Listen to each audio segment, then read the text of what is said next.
Hi,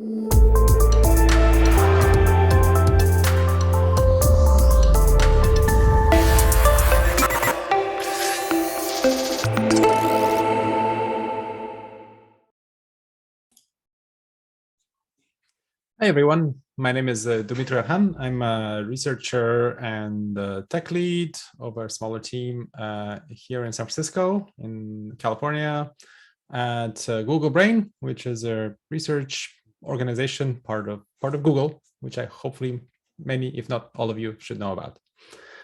So I'm going to be talking about a bunch of exciting things today. Namely visual self-supervised learning and world models. And I want to thank the organizers for extending this invitation to talk to all of you. And fingers crossed, I'll be there to answer whatever questions you may have about a lot of this work that I will be talking about today.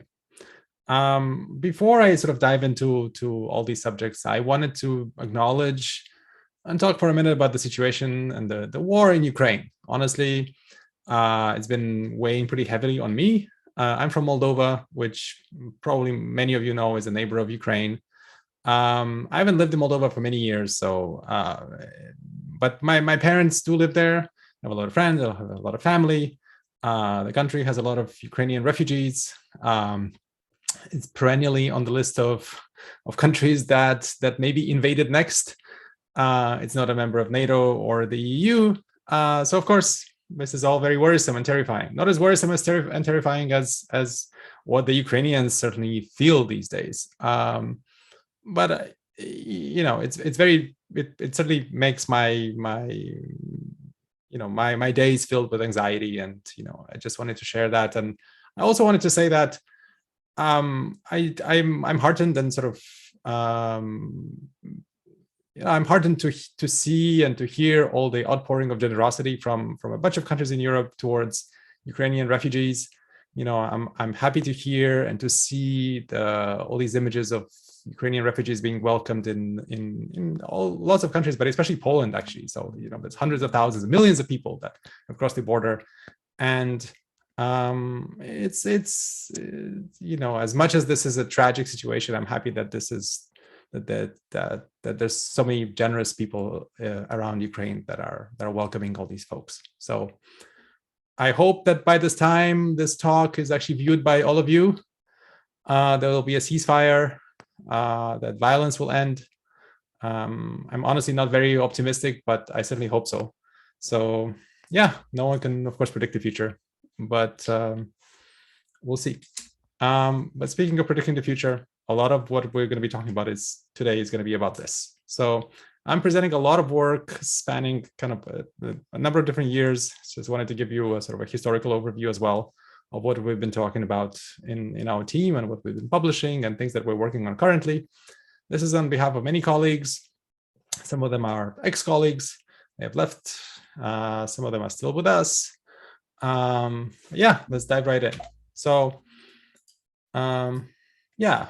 One of the things which I will highlight is, there's been major progress in machine learning and computer vision since in the last, let's say, decade or so. There's the stuff that we basically take for granted now that works, even though it's sort of arguable in some cases, like image classification or object detection or Go, which is basically solved, or Atari, etc. And that's all great. Like this is, and I've been a part of some of the work that made this sort of some of the major advances happen. So I'm happy that these models work and they work so well and they're used in so many different kind of settings and scenarios around the world. Even within Google, of course, right? There's plenty of sort of image and whatever machine learning applications, obviously. A lot of the stuff that Google does, if not the majority of the stuff that Google does, uses machine learning. Now, the hypothesis that I have is that a lot of this stuff works because we basically have lots or infinite well-labeled data, and we have these big, deep networks, and we have a lot of compute. And this is, this is the sweet spot of things, right? When you have all of these things together, things, there's this sort of famous sort of quote by Ilya Sutskever at Europe's a few years ago where he said, well, success is guaranteed. And it was kind of controversial at that time. I think still is. Success is never really guaranteed, but it's pretty much guaranteed if you have like a lot of well-labeled data and a big model and a lot of compute, right? That there's not much that you can ask for besides that. Now, that's great when you do have all these things, especially all three at the same time. But what you really want, I think, what I really want is intelligent agents that can learn from little data, right? I think that to me is much more satisfying. It's much more gratifying. And I want intelligent agents that can adapt to new settings and scenarios and goals and domains and tasks and whatever else quickly, right? Of course, all agents can eventually adapt if you give them enough data or enough time or both. But you want them to do that fast, right? So the premise of what we do as a team and what we have done as a team is to say, well, by learning how the world works, and that's a very sort of loaded statement, agents can imagine the effects of their own actions. Now, you may, of course, ask yourself, well, how do we learn how the world works? And one of the answers is to use generative models. And this is what I'm going to be talking about in this talk. Another popular way is to use meta-learning, which I don't know that much about, and I'm not going to be covering in this talk. But it's very exciting, and there's a lot of people working on this, but it's not us. Now, what is the mission of this sort of world model stuff, right? So a world model, what does that mean? It sounds very fancy. It's not really that fancy. We want to learn a model of the world from observation data and do useful things with it, right? So we want to enable agents to observe the world and then learn something useful and do something useful in it, right? So in other words, we want to do representational learning of environments, right? So it's not about representation learning of an image or of a sound or of a video or of text. It's a representation of the environment, right? Like imagine you have like an environment, like a game or just the environment that you're in right now, the room. How do you learn? What does it mean to even learn a representation of the environment? Like it's pretty strange to think about it. But we'll get there in a second. And then what examples of useful things, right? Like useful is, again, a loaded word. Well, one of them could be like reinforcement learning policies from very few rewards. Another, which appeals to me a lot, is generalize to new tasks, domains, objects, instances quickly. Or another way of saying this is do one or zero-shot learning of behavior. Another one, which is very, very popular, but which I haven't been doing in a while, is to learn models in simulation or from collected interactions. So you have videos of something, someone, or some robot doing something, or just like an simulation environment of a robot doing something. How do you quickly adapt those interactions, those collected trajectories, to a real robot?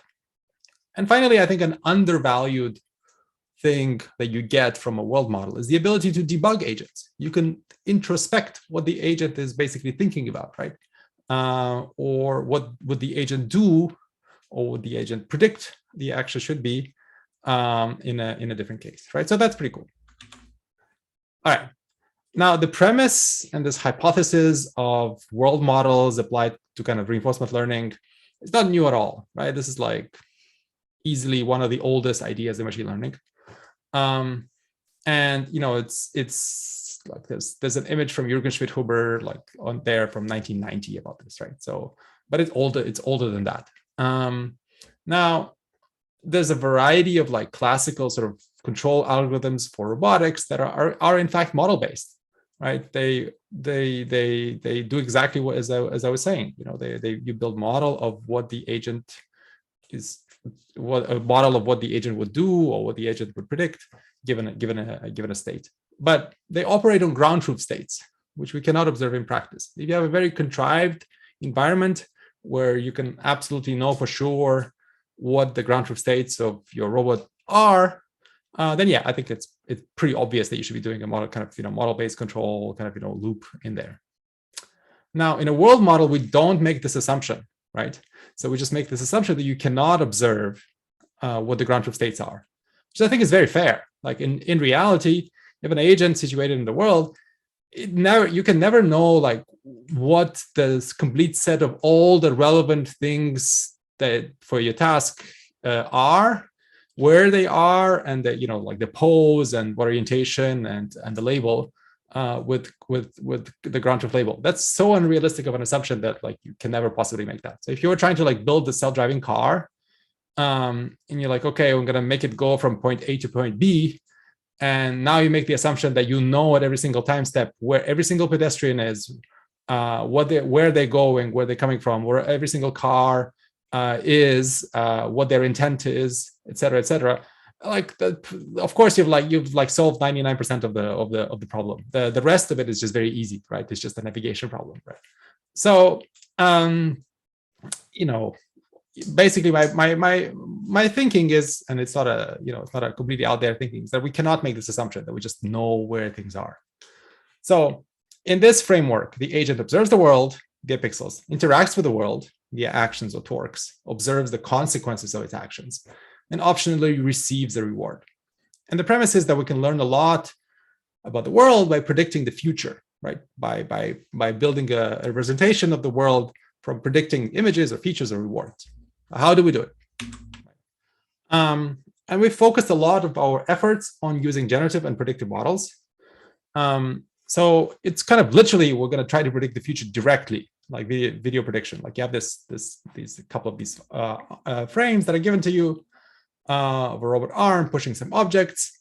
Maybe you're given some actions of what the robot arm is trying to do in those frames. Now you're trying to predict what the frames will be, maybe given the actions in the future, right?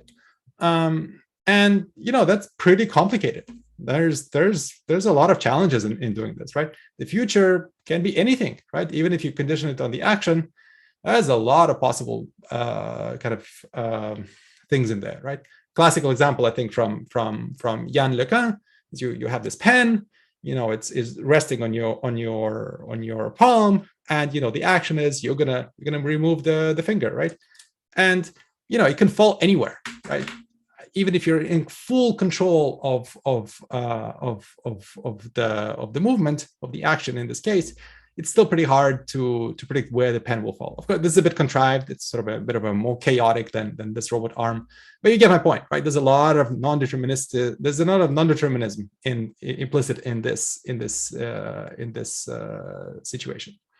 So handling this non-determinism is part of the fun, right? It's part of the problem. And we've done a lot of so this is part of the challenges around uncertainty, actually generating believable predictions and generating sort of long horizon predictions. And we've done a lot of work as part of our group. There's a bunch of sort of, papers in there linked in here. This is a bit of an old slide. We've done more stuff, but I'm talking about the more recent stuff in the later slides. What you need to know is the current video generation or video prediction state of the art is not that impressive, honestly. So you can generate like 20 believable 64 by 64 frames in a contrived setting. In some settings, you can predict more or higher resolution, but they are more contrived, right? So the more open world your problem is, the harder it is to predict things. So, and the big problem here is stochasticity, right? So I already talked to you about, like, there's just multiple different possibilities that you can have in the future, especially, and the less you condition your prediction problem, so the less information you give it to it about what you should be predicting in the future, the harder it is going to be, because you just have so many more possibilities for the future of what could happen in the future, right? And the more you go into the future, the harder it is, because there's just more and more possibilities. There's an explosion of possibilities into the future. And so, one of the first models to do this directly is this work by Chelsea Finn and others, which is using kind of a convolutional LSTM. It has this kind of action conditioning in there. I'm not going to go through the model. It's not that important, but just think about it that it's trying to predict some sort of, flow within some flow variables within the model itself.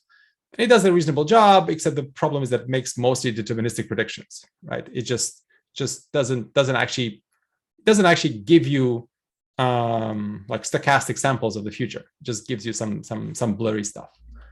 And now we're sort of asking ourselves, like, why is this the case? Like, how can we make this better? So one of the fun tools, and I really recommend this, you do this all the time, when you have an intuition or when you want to test something, is to create a contrived data set, but where you control like a lot of the variables, right? So we created this contrived data set, which is the stochastic shapes data set. So in this data set, there's just, there's like 3 different shapes, triangle, a rectangle, and a circle.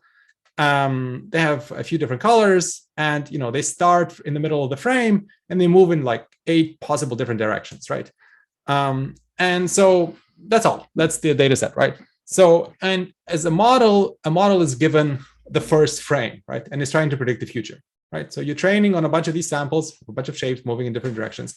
And when you're given the first frame, well, it can move in different directions. You're given the shape, the color. So the only thing they need to predict is the direction, right? So if you have a model that does video prediction, well, and if you sample from it, it should give you, some trajectory into this future, right? And when you apply this model, it gives you this, right? It gives you the average of the directions into the future. That's because that's what it's trained to do. It is trained to predict the average, right? And that's not very useful because the average of these directions is not super useful, right? Like that's not what you want. That's not the problem. You want one of those trajectories. You want to sample from all, like ideally, equally weighted across these trajectories. Right. So we had an improvement of this model that has like a VAE model, VAE tower, basically, that predicts some sort of random latent, and then we use that to inject it into the model. So this is the VAE tower. We injected this into the model, and that works really well. Sorry, I just skipped the slide, but I don't have the examples here, but you'll believe me when I say that this this to some degree solved the shapes problem here. It also at that time was a good model. Now we've improved greatly ever since. Of course we didn't just stop at that.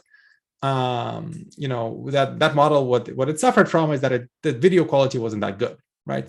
So one of the things which we did with a bunch of folks from our team is to try to make it better.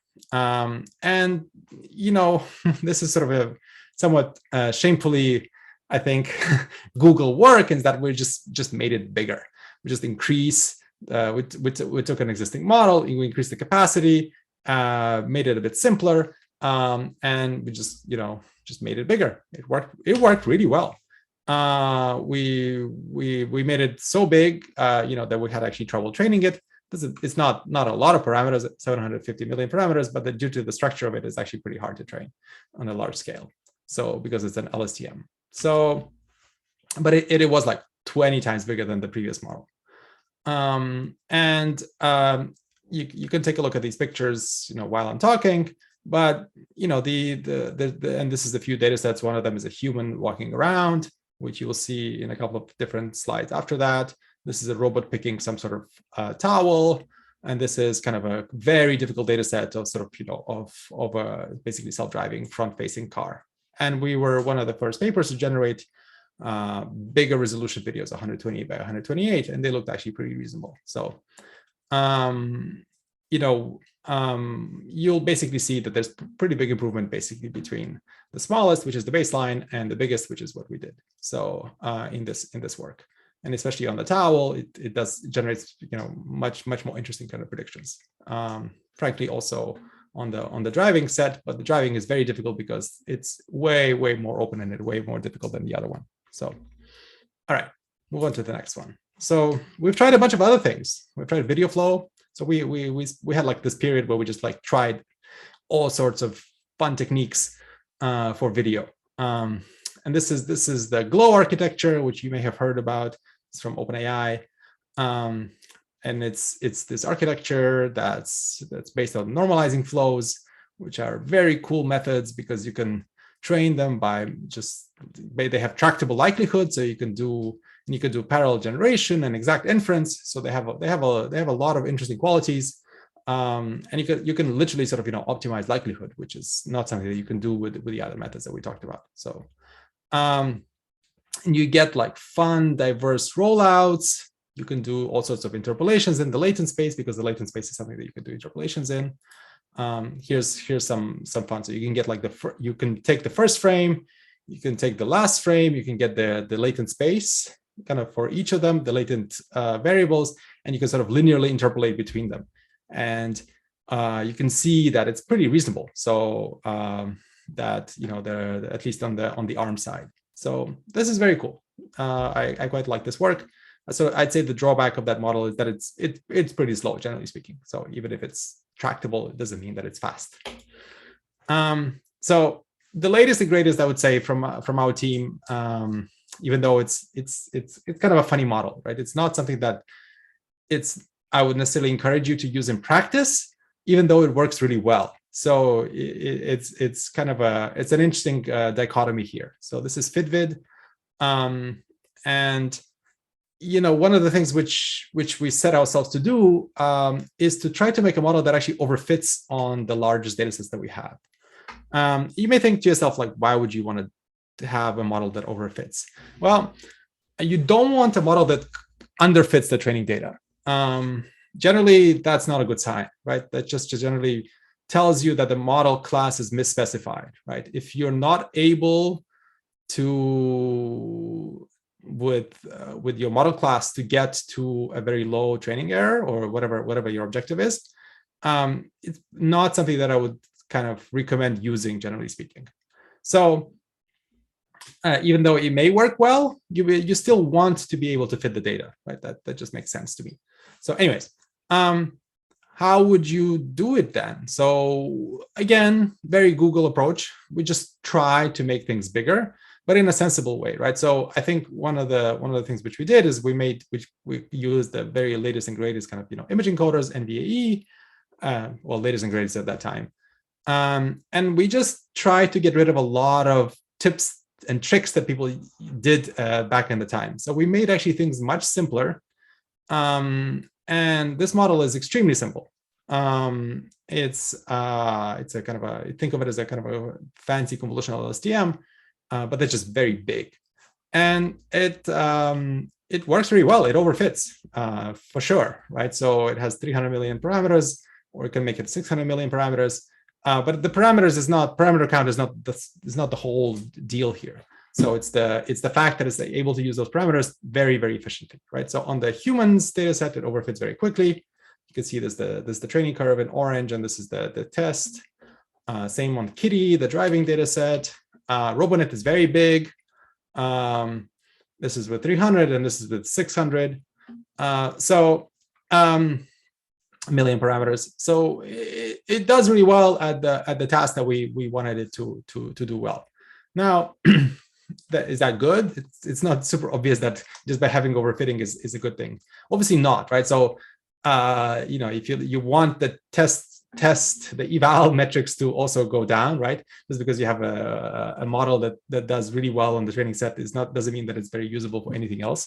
So you know, we're thought to ourselves, well, how would we fix this? And you know, it's very funny because overfitting was never such an issue in video prediction. People never sort of thought about like data augmentation or how would you approach this? So we, you know, we were in this paper, it was one of the first ones to actually sort of approach the thought of like, well, we need to augment the data set. And we didn't do anything very fancy. We did lots of like random video crops, but video like time consistent kind of, you know, cropping.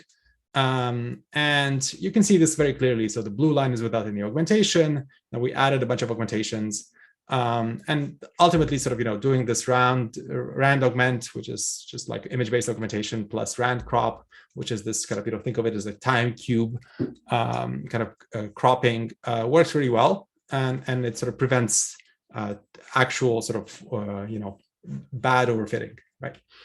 And if you look at the examples, these are sort of samples from the model. They look really good. I mean, looks really good for someone who has been doing this for a while. Maybe it's not super impressive if it's the first time you see these things, because it doesn't look, you know, that amazing in terms of the kinds of videos that we're able to generate. But you know, it doesn't look terrible. It doesn't blow up completely. you can still see the objects and the arm and everything like that. So that's a very high bar for a lot of these models. In terms of metrics, for most metrics and for most data sets, this model is state of the art. I think it still is. As far as I know, I haven't kept up. Like this model is not that old; it's like 9 months old. So, yeah, we were very excited about it, and especially we're excited about the humans data set. And you can see that this is on the left is the ground truth, on the right is the prediction. It looks great, but then we noticed something that was funky about this. If you look on the left is the test ground truth. So I'll recall you that here the problem is that you're given a frame, 1 or 2 frames, and you're trying to predict the rest of the video, right?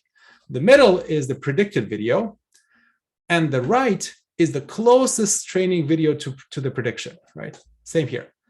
This is the test that you're supposed to be matching. This is the predicted video, and this is the closest training video to the prediction. Now, what was funky about it is if you look at this one. So if you look frame by frame, this is the predictions that we have. Look how it morphs into like a completely different subject, right? And basically what happens here is, and it becomes funkier as you roll out more into the future. And basically what happens here is that the model is so good at remembering the training set, it's so good at fitting the data, and so good at like generating training trajectories that no matter what we condition it with, it eventually will give you a training set sequence. And that's bad. It basically means that it just memorizes the training set and just spits it out for you. And this will do very well on all sorts of metrics, most of the metrics, because they don't actually measure what we want them to measure. And this is the problem. So this is what I mean by this model that works really well, because it does. It will overfit on your training set. It will fit on it and maybe overfit on it, but it will likely not generalize in a way that you want it to generalize, unless you're being very careful and cautious about it. So I suspect, and we suspect, that many, if not most, of the models in the literature also suffer from this, but just the metrics don't capture any of these problems. So finally, we also did the fun little kind of real robot experiments with this. So we wanted to use these models as a world model for model-based reinforcement learning, right? So we had this task with a real robot, and we wanted it to pick up or push a new object.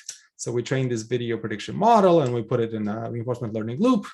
And if you do everything as we did in the paper with the augmentation and everything, you can do pretty well. So if you do this video prediction plus augmentation, your success rate at pushing goes from 28% to 78%. So it's pretty fun, especially for something which is like a zero-shot learning kind of experiment. So we're very happy about it. Another application, I think, which maybe some of you have seen these results and these models already, is Atari, right? So there's one way to use this is in like for a robot, and another is to play video games. It's something that many people do. The motivation for this back then, so this is a bit older work, but I think it's still sort of the motivation and the historical background and the results are still fun. So I decided to present them because they're useful to think about in the grand scheme of kind of reinforcement learning. Is that a lot of the state-of-the-art models at that time, like PPO or Rainbow, took forever in terms of like sample complexity, in terms of the number of frames that they needed to get to a good result. Like if you were to give the same human the same number of like frames that they needed to look at, it would take them either 92 days or 14 days depending on the model. And that's just bad, right? Like a human can do much better than 14 days in terms of playing Atari. They can probably nail this in like an hour at most, even if you've never seen Atari. Sample efficiency is important in general. So like, collecting experience can be costly, like especially if you have a robot, can break, they can be expensive, etc. And we want the reinforcement learning to work in scenarios where there's like little experience or they want it to work offline. So we sort of asked ourselves, this was a bigger gang of folks, how can we use every pixel of every frame for supervision?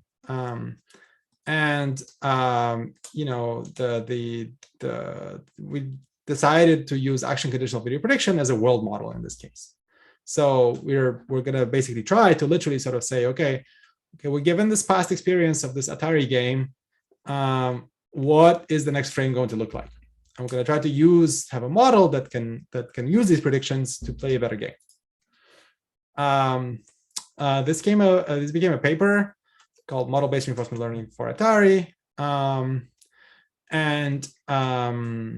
It's like a couple of years old by now, but the precise goal there was to do well enough on Atari with 100,000 rewards. And the main premise of this simple algorithm was to alternate between learning a world model of how the game behaves, right? So you have this policy, either random or otherwise, that interacts with the game. We collect a bunch of this experience of like, here's what happened in the game, and then you did something, and then here's what happens next. So you have these like tuples of like past and then action and then the future.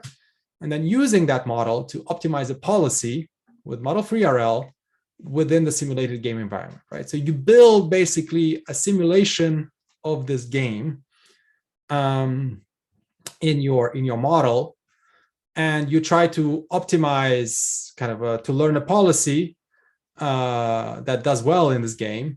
And this is how you train a better model for this game. It's kind of funny and kind of cool.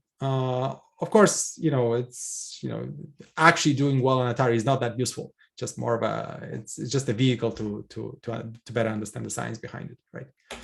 The model itself the world model itself is very simple. And the one interesting thing about it is that there's a bunch of convolutions, there's a bunch of skip connections, so it's not particularly nothing super exciting in here. It has 4 input frames and a predicted frame. One thing which I will say, which is interesting, is that it has this like little stochastic bit predictor in there to handle the kind of the interesting stochasticity that happens within the game, right? Even though Atari is deterministic, there's a bunch of pauses that are longer than 4 frames. So you need to handle them. Otherwise, the model is going to predict not something that you want. All right. So like if you look at sort of some of the successes that we have, is Pong. This is the rollout from this model. You can see that it's pretty good. Can generate the future pretty well. And Pong is very easy though, so it's maybe nothing super surprising here. There's other successes in here. And I'm sorry, I'm gonna have to go back. So the left on this one is gonna be predicted, middle is ground truth, and right is the difference, right? So here, this is breakout and this is freeway. So left is predicted, middle is ground truth. Oop. And here is freeway, left is predicted, middle is ground truth.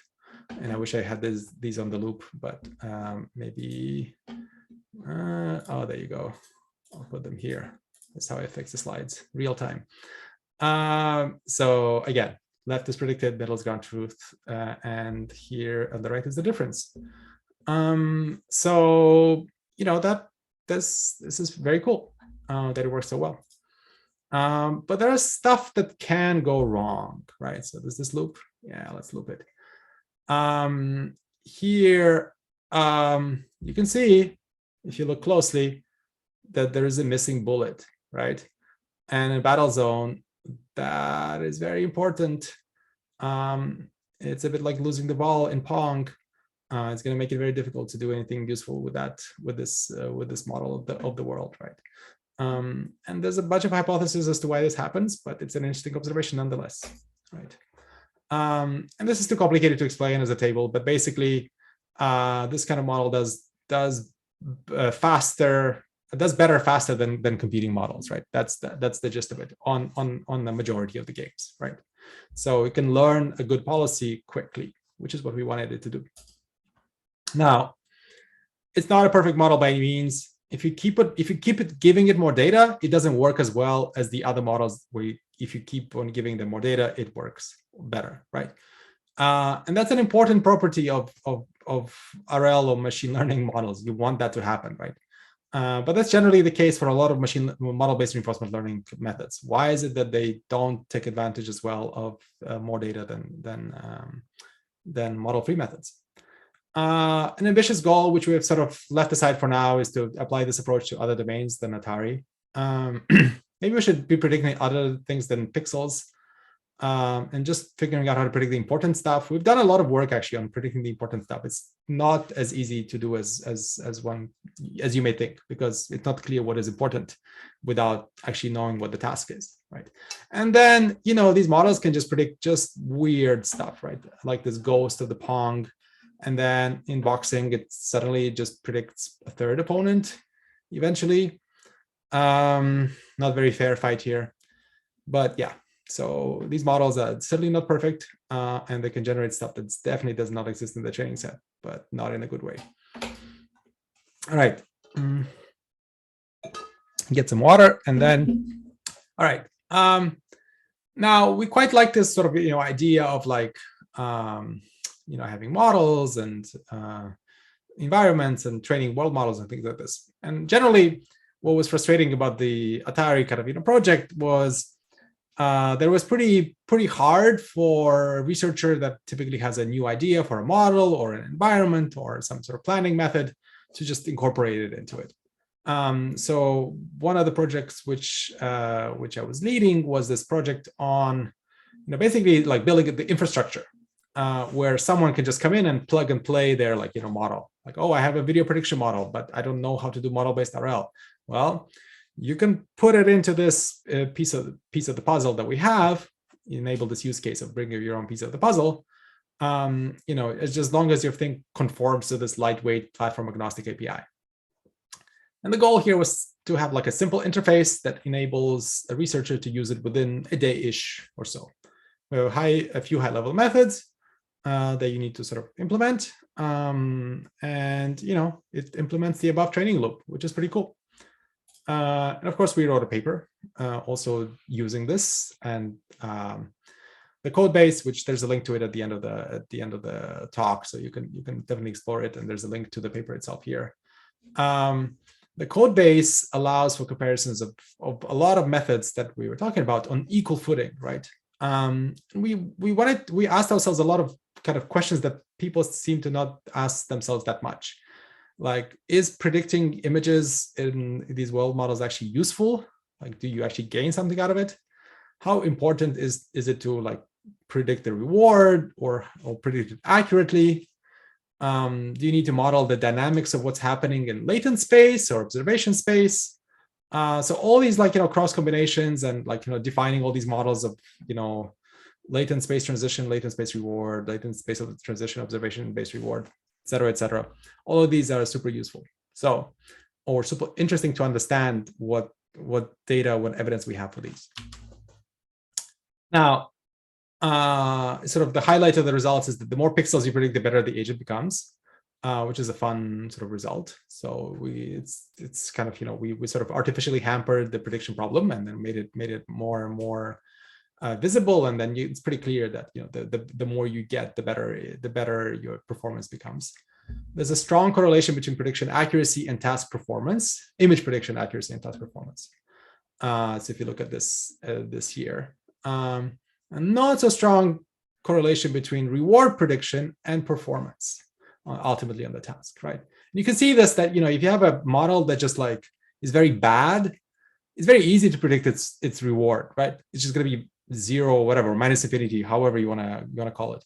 But it doesn't mean that you're like you did a good agent ultimately. It just means that you're good at predicting whether this bad agent will be bad, right?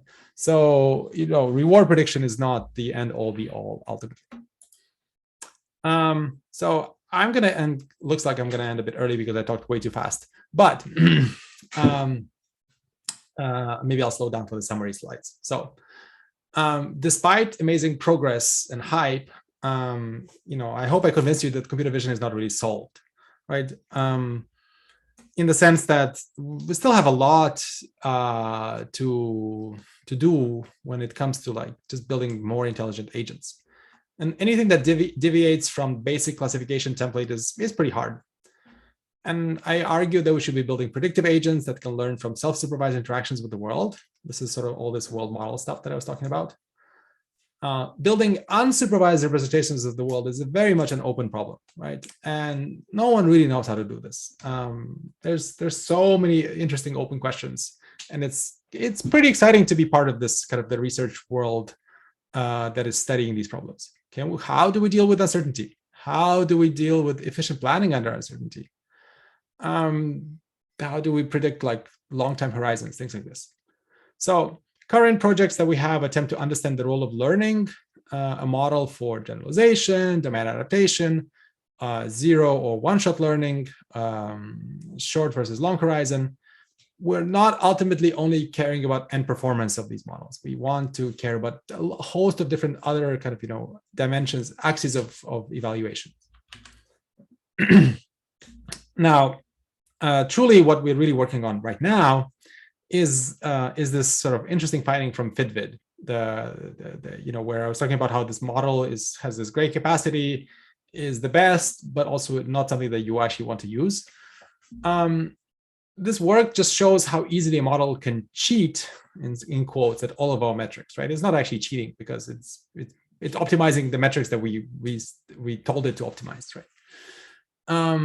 And it just shows you how difficult it is to evaluate these giant models that are trained on lots of data. It is a hard problem. How do you guard against models just altering the training data subtly so, and just spitting it out for you as a generated sample? And my argument to the team and to the world is that we should be exploring ideas related to compositional generalization. And I'm by no means the only person or the first to argue for this. Like, this is sort of, I should put a reference to this. This is from the DALI kind of blog post or whatever website from OpenAI. It's about this sort of the armchair in the shape of an avocado. This is a model about like text to image. So you give it a text prompt and it generates these images and they look beautiful. I think we should do this with videos too. And I think, if you go through these like motions of saying, well, I want an armchair in the shape of a peach or a pear or a cherry or whatever, or I wanted, this avocado to be yellow, etc. You can truly see whether the model is generalizing or the model is just copying from the training set, right? Because ultimately, your training set cannot possibly contain all of the combinations or variations of all these concepts.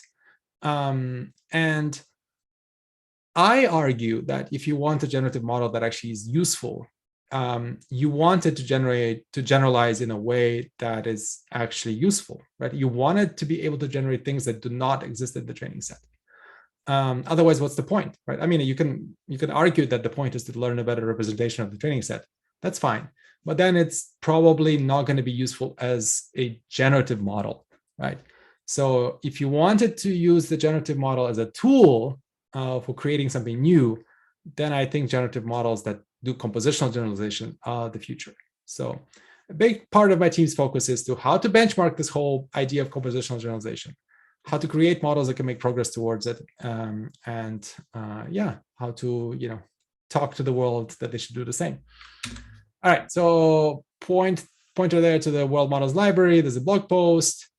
Research-wise, the long-term goal is the same as it always been. We want to understand how we can create sample-efficient agents that can bootstrap themselves with little expert data, that can solve multiple tasks, generalize easily and compositionally in visually complex and diverse environments. There's too many collaborators to thank and to credit in here, but I put their names. I mean, there's many more, but these are some of the main ones that we worked. I'll be, after this recorded talk, I'll be there to answer whatever questions you may have. You can also reach me at my first name at google.com. You can also find me on Twitter. Though lately, I think I'm mostly complaining about the Ukrainian war. So not sure is a good place to ask me about research questions, but you can ask me whatever you want. So yeah, thank you for your attention, and looking forward to chatting with you soon. Okay, Thank you very much, Dumitru, for this very great first keynote talk. I think we couldn't wish for the better one. Personally, I really enjoyed this journey through the video generation models and their applications to RL. And now we have Dumitru with us, and we also have a bunch of questions from the audience. So, hello, Dumitru. Hi, thanks for having me. And yeah, allow me to ask you some questions, starting from the most upvoted. And the first question is, after your team made the bigger model and saw that it worked, did you try to do some model pruning to try and make it smaller without losing performance? It's a great question, and it's a great idea, but we've never really done that. I mean, I think a lot of the times that people do this, it's because they've achieved a certain goal. Like they're happy with the model, and they want to make it faster because it works really well, and they want to launch it into production or something, or do something useful with it, and put it on a phone or something, or make it faster in that sense. So the goal there is to preserve as much of its performance while making it faster. And to be honest, we were like happy with its performance, like in terms of paper, but not happy like it's not useful. This model, I think I've showed a few of these examples where it's just copying fancily from the training set. So it's not a model that we want to push anywhere in many cases. This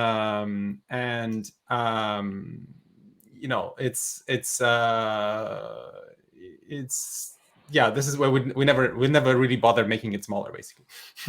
But if it was a model that we were happy with, that we wanted to do something actually useful with, I think we would try to make it smaller. Okay, thank you very much. The second question is, how do you evaluate a model that generates possible outcome? I guess this question appeared when you showed us video generation models. It's tough. There's no right answer. So everyone is sort of making stuff as they go in this field. I think in terms of evaluation, I think this is the same question. It's not just about videos. It's images. It happens as well there.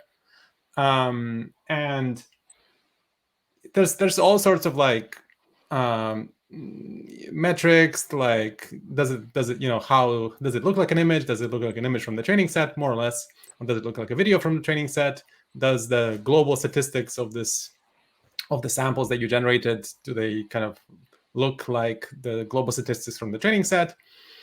None of them are really satisfactory, right? Like you look at all these curves and you're like, yeah, okay, it's better. Ultimately, a lot of the times, if you want to make sure that it's generating what you want, you need to look at it at the sample. So unfortunately, the most reliable, I would say, is like human evaluation. Large scale evaluation of models that generate samples is very much an open problem. And I touched a bit about this compositional generalization idea. So I think if you really want to make sure, you should be able to sort of like probe the model in with these conditioned samples and see, does it actually if given a thorough sort of like list of inputs, does it generate corresponding outputs that match those inputs? But that is hard because you need to somehow answer this question: does the output match the input? And it's a bit of a chicken and egg problem. If you knew how to do this automatically, you would optimize this for it. It's ultimately, if you want a true evaluation that you can trust, right now, I think the best way is to have a human in the loop, which is not something that is very scalable. Okay, thank you for this answer. Okay, the next question is, where do you think is the limit of these type of models? Are they capable of human performance in the near future, or can we even expect them to beat us in the understanding the world? I don't know what the limits are, so I'm not going to make some predictions about the limits of these models. I think they can certainly beat us at like video prediction. If I asked anyone here to like do video prediction, I think they would be very slow and be very bad at it. So it depends on how you formulate what does it mean to beat people, right, at a task, right? So we're certainly much better at understanding what's happening in the scene and giving a few high-level trajectories of like potential outcomes of what's going to happen in something like if we look at an intersection or something of like a bunch of cars approaching each other and pedestrians and whatnot, and you ask any kind of reasonable human being what is going to happen next, they'll be able to give you sort of a few outcomes that are plausible, right? If you ask them to actually draw like a high fidelity version of the scene, I think most people would fail, or it would take them like so long that it will be completely impractical, right? So in some ways, the humans right now are much better at the high level kind of task, the important part, to be honest, and worse at the. I think I'd say the worse at the low level task of like actually predicting the future. I'd say in details. And I'm sorry, what was the last part of that question? I maybe I can. The last part was if we can expect to beat us humans in understanding the world. I mean, it's a tough question, right? Like, what does it mean to understand the world? So it's very philosophical. I'd say in some ways, certainly a bunch of these models are better than us. If the more sort of like it, probably like image classification or something like that, they probably in many ways, like if you have like you can train models that are like much better at like identifying very specific kinds of birds or whatever, if you have enough training data. So ImageNet. So if at ImageNet, I think computer vision models are better than humans, or like maybe even better than, is it Andrei Karpathy that was trying to train himself to be better at ImageNet. Beyond that, it's a hard question to answer. I don't know that we can. I'm not in the business of predicting like when AGI will happen. So you're not gonna get those answers from me. I'm sorry, but eventually, I think, not know if in my lifetime we can expect them to be just understanding the world the way that we understand the world. Who knows? Okay. The next very interesting question is the prediction you discussed a short-term prediction or long-term prediction? It really depends on like what that means to you, short-term and long-term. Mostly, probably not long-term in the way that people think about it. Like, and long-term prediction is generally very hard. Like if you're trying to say, okay, this happened now, what will how will the world look like in an hour from now? I mean, that's like you may as well give up at this point. Like there's just so many possibilities. I think for us, for our team, long term is like 5 seconds, I would say, and that's hugely almost intractable.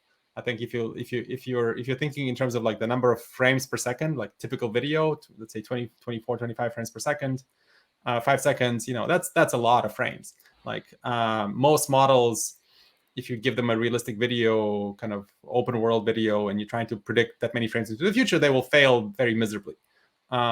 So for now, the focus is to get something reasonable within like 10 to 20 frames, or maybe 20, 30 frames in an actually challenging environment. And that's whether you count that as short-term or long-term, it really depends on your perspective. Yeah.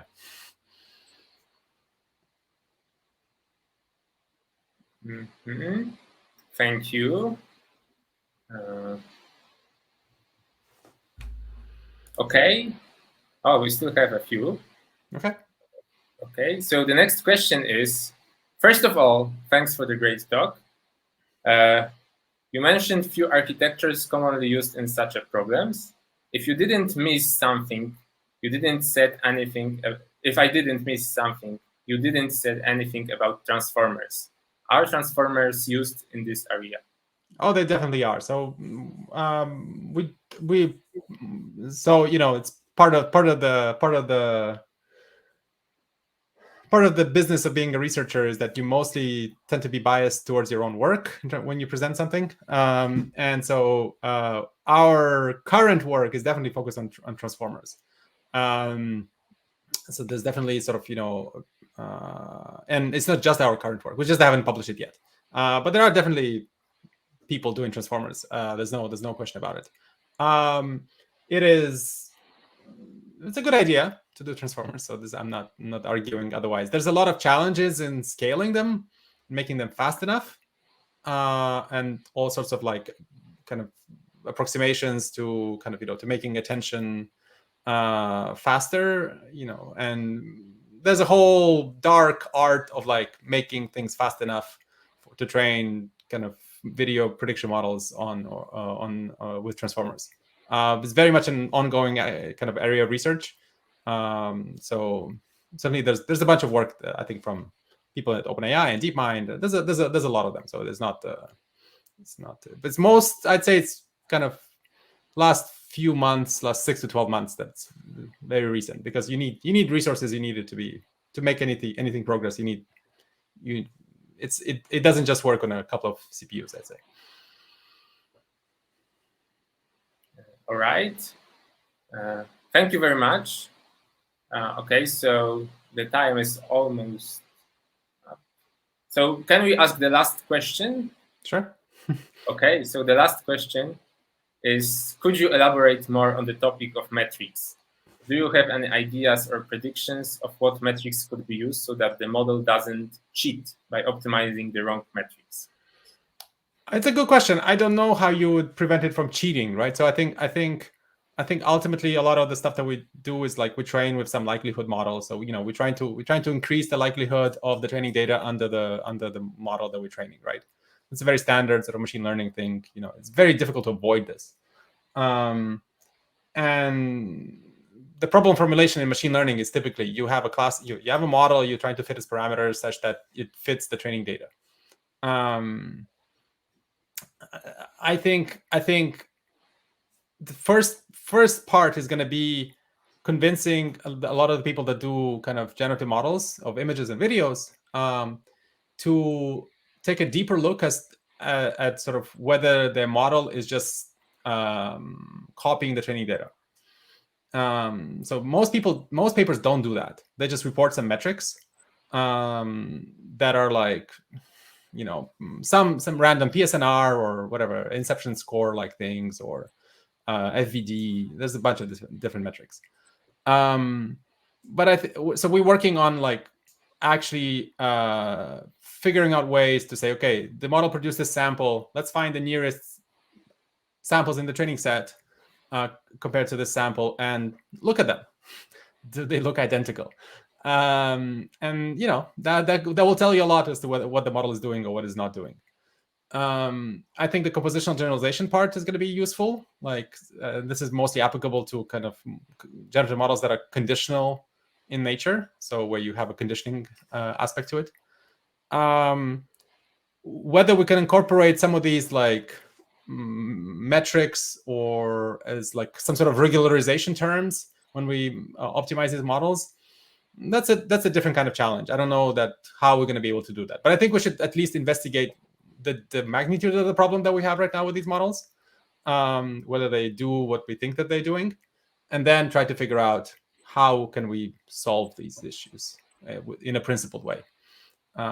So that's our approach as the team. Hopefully it works. All right. Okay, so we're out of time. Dumitru, thank you very much for answering all the questions. So please, audience, let's do the round of virtual applause for Dumitru. Thank you very much once again for being with us today and for attending Ghost Day. It was a pleasure for us. I hope you also enjoyed. Thank you. Thanks for the invitation, and thanks for all the great questions. Hope to see you non-virtually one day. Yeah, we hope so.